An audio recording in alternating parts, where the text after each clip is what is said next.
Hello gamers, welcome back, or in case you are new here, I'm Nkaziel, and in this video I will be talking about the only successful crowdfunded PC MMORPG, a game that you probably heard of called Star Citizen. This is a game with a vision so grand that most people that heard of it didn't believe it was achievable. And now, over a decade since this project first started its initial crowdfunding campaign, we have the first glimpse of that vision actually becoming a reality. This is not a video for people that are following the project closely. It is a video for those of you that maybe like me have taken a backseat and are from time to time checking in on the project. Or maybe even new people that never really got into Star Citizen. Despite me trying to keep it short and cutting out a lot of the details that I felt were not something that a lot of people will be interested in, this will still be a fairly long video, as a crazy amount of information was shared and actually shown during this recent convention. So strap in and let's see what the future of Star Citizen holds and talk about why I am excited, and maybe you should be too. However, before we get into all that, I should address the bold statement that I made, that Star Citizen is the only successful crowdfunded PC MMORPG at the moment. If you are only interested in what the future holds for Star Citizen, feel free to use the timestamps to skip this section. Crowdfunding in gaming has been used for both good and bad, and we have seen some amazing titles as a result of successful crowdfunding campaigns. However, when we look at the PC MMORPG space, it has been mostly used for bait-and-switch strategies, and despite being some of the projects with the most funding, nothing successful really came out. First, let's talk about the most notable games that actually came out. We have Shroud of the Avatar, Dual Universe and Identity, which are a few of the games that actually delivered a playable version and are still online. But these games massively under-delivered on their promises, and as a result, they are dead, with usually 10-20 players playing them. So we can say that these titles are far from being successful. Then there is Crowfall, that started as a crowdfunded game, but eventually secured most of its funding from private investors. So it can really be considered a crowdfunded game when so little of its funding was actually crowdfunded. Crowfall fell flat on its face and it's now shut down, but at the very least they delivered a playable game even if nobody wanted to play it. Lastly, we have games that have been in a perpetual state of development, with nothing playable. This includes Chronicles of Illyria, Camelot Unchained, and Ashes of Creation. All three titles have in one form or another employed a bait-and-switch tactic, delivering a game that they have not been funded for, and this ended badly. Chronicles of Illyria is working on Kingdoms of Illyria, which is a sad excuse for a kingdom builder, and it's safe to say that they will never actually deliver on their promises for Chronicles of Illyria. Maybe they will in name, but let's face it, they will never deliver the game that was promised. Next we have Camelot Unchained, which again made a different game called Colossus, which failed. And who knows when they will actually deliver on the MMORPG. Similar to Shroud of the Avatar, this game came from an industry veteran, so it was quite surprising to see such an unprofessional attitude. That being said, there is a slither of hope that this game will one day deliver, but I wouldn't put my hopes on this, and I believe this will be a failure even if it does eventually come out, as it will most likely be very outdated by then. And lastly, we have Ashes of Creation, which again delivered a different Battle Royale game called Apocalypse that unsurprisingly failed. And now, after 9 years of development, they announced that they will enter Alpha 2 state sometimes in 2024, where backers that bought packs over $250 will be able to test the game. Despite this project having more red flags than Mount Everest, and employing the most predatory tactics that I have ever seen in gaming, it is one of the few projects that there is still some hope for. Maybe all these despicable tactics they employed will result in a good game, but until they actually deliver something, I recommend extreme caution around this project. There are some other less popular projects or clown projects like Dreamworld, but they are not worth mentioning, since they cannot be considered successful when only a handful of players are interested in them. So, looking at all these prominent crowdfunded MMORPGs, we can say with certainty that there is nothing even remotely close to delivering on their promise. Even if Camelot Unchained or Ashes of Creation will eventually deliver, there is only a small chance that they will be successful. Especially considering the upcoming MMORPGs from professional studios that will have everything these games promise to deliver, with one exception, which brings us to today's topic, Star Citizen. Star Citizen promised to deliver an immersive, sandbox sci-fi universe the size of which has never been seen before, with no loading screens and with everything you can think of and much more. Unlike most projects in this list, CIG, the company behind this crowdfunding campaign, promised 2 games from the start. To offer a much better experience compared to other MMOs, they decided to split the project into 2. A single-player experience that would immerse you in the universe and lore of Star Citizen, Squadron 42, and then the MMORPG Star Citizen. The massive advantage of this is that features developed for the single-player experience will be applicable for the MMORPG and vice versa, but more about this in a little while. Another advantage of this is that the story can be delivered in a way that can never be done in an MMO and provide a vastly superior experience. And even people that have no interest whatsoever in MMOs will be able to enjoy it. Over the years, Star Citizen has come under a lot of scrutiny because of their uncompromising attitude. Everything they deliver has to be at the highest standards, so they work and rework features until they can be considered some of the very best in the industry, which is something they will do yet again. Because of this and the ever-expanding list of features they are introducing in the game, it's only about a quarter complete over a decade since the start of the campaign. And personally, I will say that this has another 5 years to go before it is in a complete state. And they will probably keep adding and reworking features for another 5 to 10 years, even after. Despite this, there is a playable and enjoyable game here, right now. As for the player base, while there is no way to get accurate data, the approximation on various sites estimate hundreds of thousands of daily players, which, regardless of how you look at it, already makes this game a massive success despite the incomplete state it is in. There is a game here to enjoy that has gameplay loops, quests, reputation, opportunities to play with and against other players, a solar system to explore, countless ships to use, ship races and dogfights, ground vehicles, space pirates to hunt, and much more. However, I personally believe it is not yet ready for mass consumption and I cannot recommend it yet. The game still has bugs, optimization problems that need to be improved upon, and a vast amount of features that I feel need to be implemented, which brings us to the future of Star Citizen. CIG held a convention recently and they shared a lot of information, some of which looks absolutely amazing.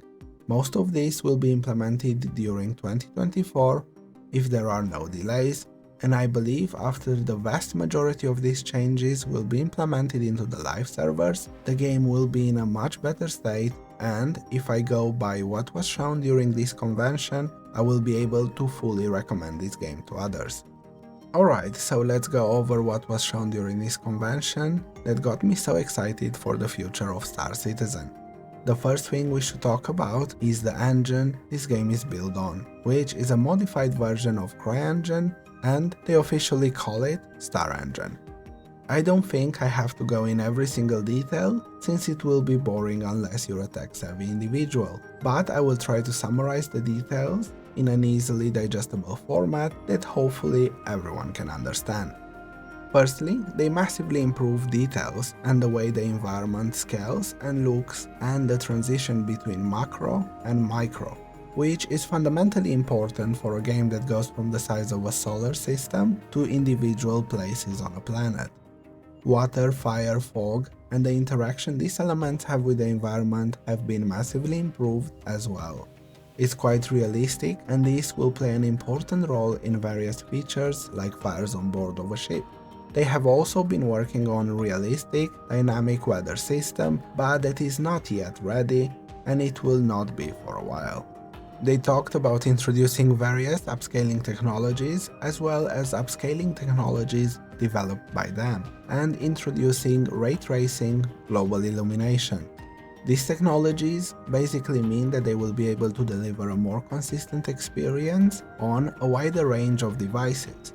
And if the numbers they shared are to be believed, the game will see a massive boost in performance without sacrificing the visual fidelity that Star Citizen is known for. Another thing that I have shown is improved physics, clothes and hair physics, and the interaction this will have with the environmental elements such as wind, and it's simply on another level compared to any other MMORPG. Another thing that they have shown is physics-based ship and environmental destruction, which again is something that adds an extra level of immersion and depth to the game. While it will be probably annoying to be hit by a piece of debris that comes from a blown up ship, it adds another level of realism that cannot be found in any other game. And now for the most important piece of technology they demonstrated. In my opinion, the most important thing they have shown in the whole convention. It is their real-time server meshing technology. If you do not have a technical background, you will most likely not know what this is, so I will try to explain it as simple as possible. In games, different areas load on different servers, and usually, when passing from one server to another, there is a loading time, such as a loading screen during which the information is transferred from one server to another. Think about different zones in MMOs or instanced areas and so on. This is done because not all information can be loaded on only one server. We simply do not have servers powerful enough to handle that much information. This becomes a massive problem the bigger the game is and the more information a server has to handle.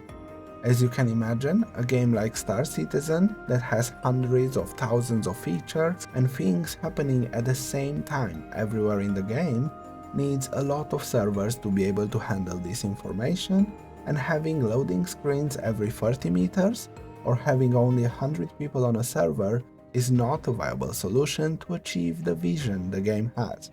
The vision of Star Citizen to have an immersive, sandbox universe with no loading screens would not be possible without a technology that allows information to be instantaneously transmitted between servers. So they have created and demonstrated a technology that, to my knowledge, no other company has. The closest technology to this that I am aware of is what Black Desert uses for their open world, but it's not even close to the same level. They have shown how information like player characters, environmental elements like rocks, vehicles and structures can cross from one server to another without any delay in information transfer. They have even shown a player character shooting from one server into another without any issues. Another element of this technology was downscaling and upscaling of the servers. Each server can handle a set amount of information, and it could downscale or upscale to handle more or less of the game based on the needs. This might not mean much to you, so let's take an example.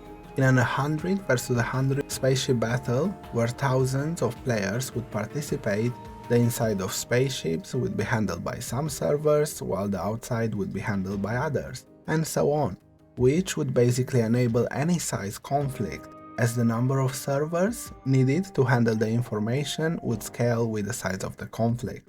This technology will also allow different servers to take on the information in case one of them fails, without players being disconnected from the game.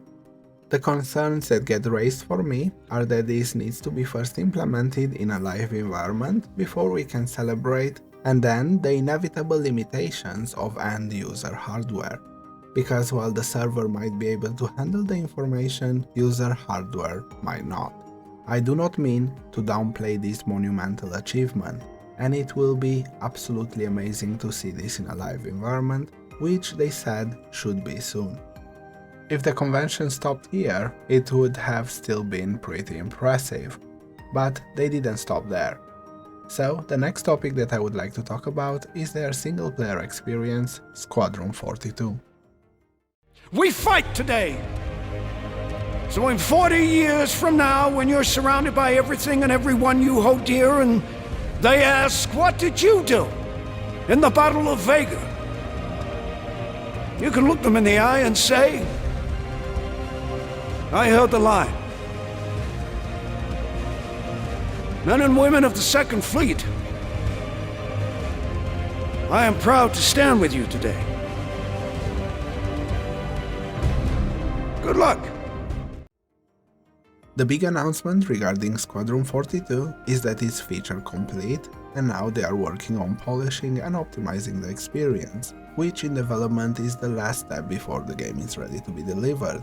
While they have not given an exact date, the fact that it's feature complete means that most likely they will deliver the single-player experience during next year. With this news, they also shared that a lot of features that have been built for Squadron 42 will be ported over to Star Citizen. These features will be a massive improvement to the current experience, and are one of the main reasons why I believe holding off from playing Star Citizen until they are implemented is recommended. I believe first impressions are important, and in an MMORPG, one of the first things you will experience is the character creator. The current character creator in Star Citizen is, to put it simply, not good. However, they have showcased a character creator that looks amazing. It reminds me of Black Desert's character creator, which currently is the best character creator in the MMORPG space. They have also showcased facial hair, which has been a highly requested feature, and even tattoos. What I found very interesting is that some of these tattoos will not only be visual, but also functional.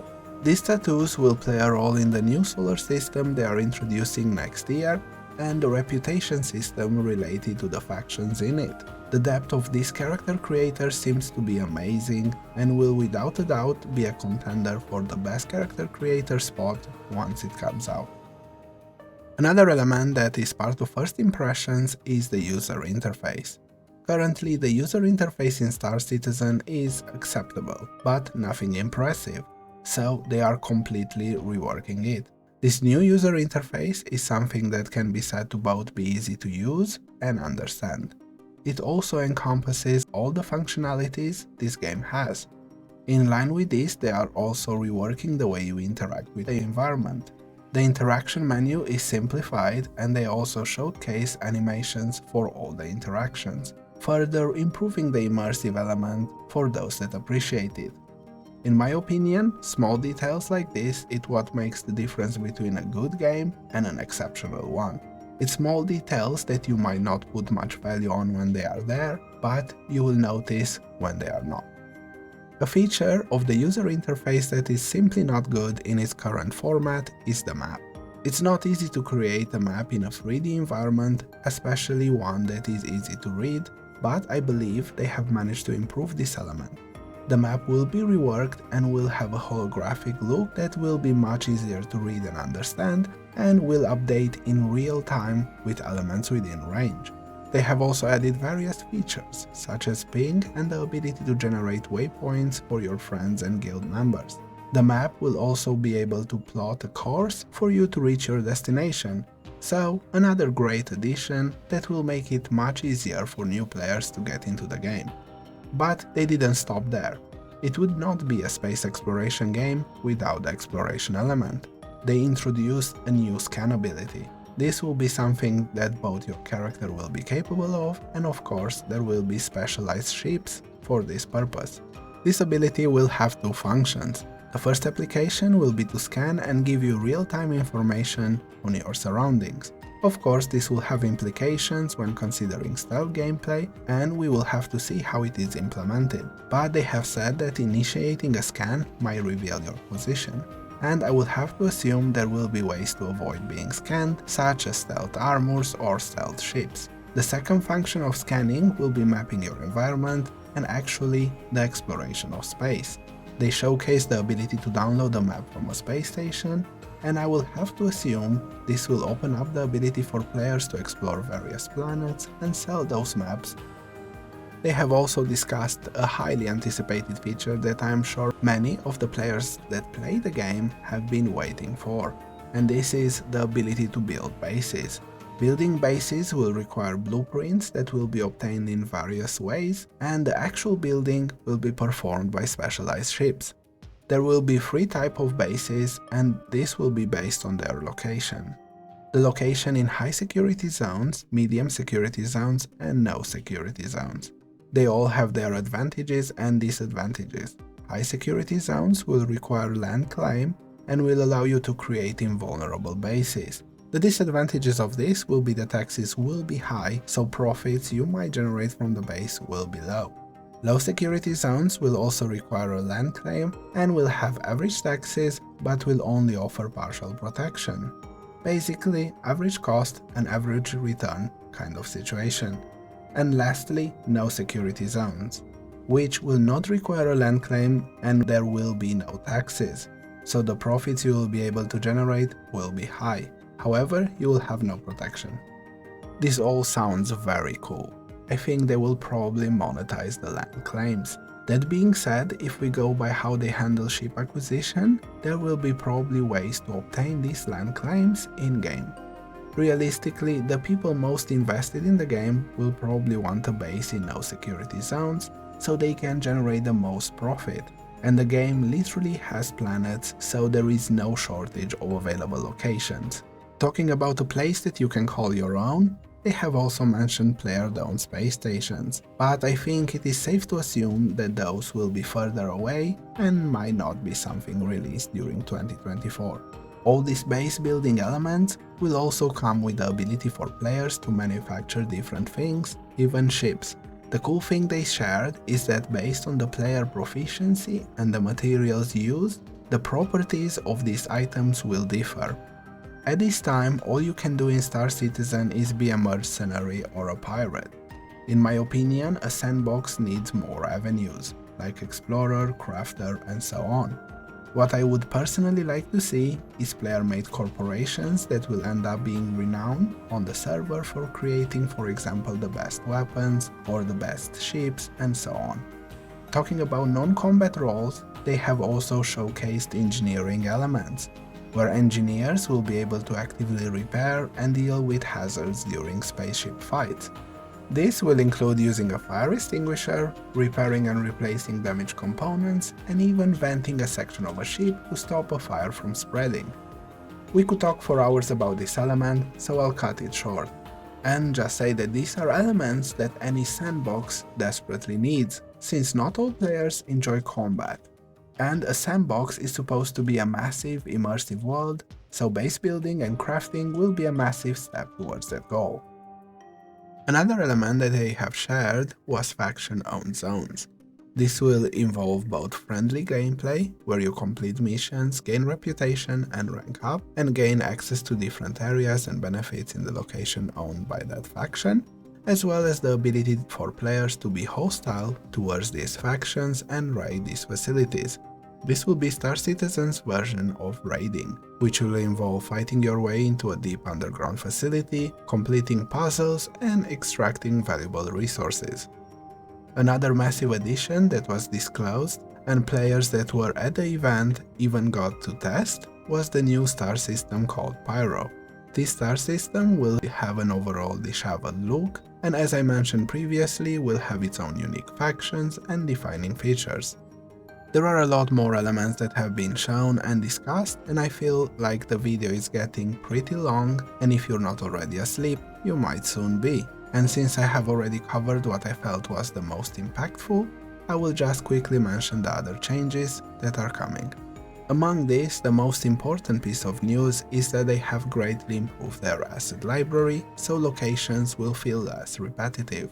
Of course, there will be new ships and weapons. They are reworking the way hostile AI behaves, both for NPCs and ship combat, to offer a more challenging and realistic experience. They are going to rework the way hyperdrive works to be more interactive. They will also introduce a hygiene system. They are even reworking the sound of weapons and the scopes to offer a more consistent FPS experience in line with today's shooters. Proning, climbing ladders, and zero-gravity movement also saw massive reworks, and they will be way more realistic and immersive. They have even showcased the ability to slide in combat, and they said that this will be influenced by a stamina system to avoid combat devolving into a mess. To sum all of this up, CIG dropped a vast amount of information regarding the future of Star Citizen, and honestly, for someone like me that absolutely loves sandbox games, this looks amazing. It finally looks like Star Citizen will be much closer to their vision, and I'm really excited for next year when we will get to see most of this implemented in-game. It's important to understand that even when all these elements will make it to the live servers, the game will still be in development and far from being complete. Even if Squadron 42 will be complete and polished, this will not mean the Star Citizen will be, and it might not be complete for many years to come. To avoid future disappointments, you should be fully aware of this before you start playing. Another element that might be seen as a negative by some is that you need a pretty good PC to be able to have a smooth experience and enjoy it. The last element that might be seen as a negative is the complexity of the game. It can be extremely overwhelming. The game has a lot of features. While this does make for an immersive experience, it makes for a much higher barrier of entry for new players, and you should be prepared to spend a few hours getting used to the game. Overall, at the very least until the updates I discussed make it on the live servers, I cannot fully recommend the game, but I do recommend keeping an eye on it, because once these updates make it into the game, I believe it will be a game worth playing. If you are a subscriber to the channel, I will probably cover them at the time. However, if you have that space exploration itch, the game does have regular pre-flight events where you can try out the game for free, before making a financial commitment. The next one will be in just a few days, from 17th to 30th of November 2023. During this period, you'll be able to check out the current version of Star Citizen. If you feel inclined to do so, you can use my referral code. If you end up enjoying the game and purchasing a pack, we will both get some free goodies. I'll say this again, I do not recommend purchasing the game right now, since I do not believe it is yet an experience that will suit the vast majority of people. I can only recommend that first you try it for free during a free flight event and see where you go from there. Anyway, this is all I wanted to share in this video, and personally I am very excited to have yet another amazing game to look forward to next year. If you made it to the end of the video, thanks for watching. Feel free to subscribe, like, and all that jazz. See you in the next one, gamers!